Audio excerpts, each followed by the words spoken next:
CIDP stands for chronic, inflammatory, demyelinating polyneuropathy. It is closely related to Guillain-Barré syndrome, and it is considered the chronic counterpart of that acute disease. CIDP is the most common inflammatory, immune-mediated neuropathy. It is caused by the immune system destroying the myelin sheath that covers peripheral nerves axon. CIDP can occur at any age and in both genders, but it is more common in young adults and in men more so than women. The condition is acquired and potentially treatable. The initiation of an early treatment to prevent loss of nerve axons is recommended. For CIDP patients, early diagnosis often means early treatment. This is essential because it can prevent lesions that are sometimes irreversible.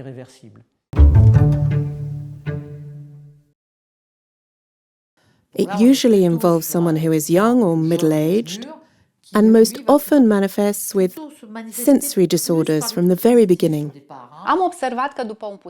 I had a febrile episode that was associated with intense numbness in my hands and feet.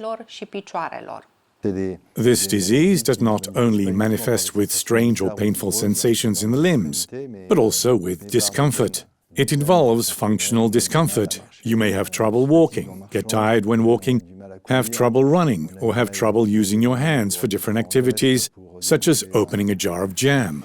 In addition, a 37-year-old woman who cannot run is not normal. There was a conflict between my will to run and the fact that I could not. Something else I considered serious that I could not ignore was the inability to lift my legs. While driving, I had a hard time moving my foot from the brake to the accelerator. This lack of control was something I felt endangered me.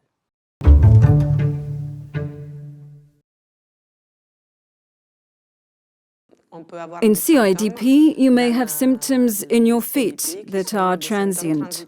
For example, paraesthesia that comes and goes. Due to this fact, patients are not always immediately referred to a neurologist or to undergo an electromyogram. The first symptom that can alarm your doctor is an onset of exhaustion, fatigue, that is not supported by routine lab work.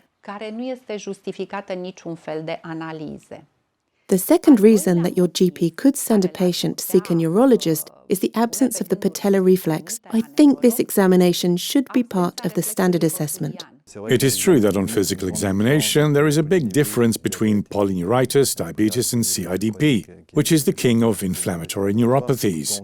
When reflexes are checked, they are no longer present in the arms or legs. However, in polyneuritis, generally only the ankle reflexes have disappeared, and all the other reflexes are present. This reveals that all the peripheral nerve fibers are damaged or entrapped. The third very serious symptom is difficulty with balance. This balance disorder is an important sign that reveals an important underlying organic condition, a non-transient sign. The first point to be determined is whether the disease is acquired. In undiagnosed forms that become chronic, skeletal deformations can also occur. Therefore, pes cavus, and that makes a disease that can be treated look like a genetic disease. Therefore, you must be very careful. When you are faced with deformed feet, for example, in a patient with no past family history of the disease, you must also think about ruling out the possibility of an inflammatory disease. In the end, what can make the difference when you're having trouble? Any changes in the electromyogram. When you're faced with CIDP, you will have something that is not good, namely values that are not good. Then you treat the patient and presto, you will see the values go up. And then you will see when it deteriorates. This fluctuation and improvement indicate acquired CIDP, while the other involves no changes in the electromyogram, and that is what should eventually be a red flag.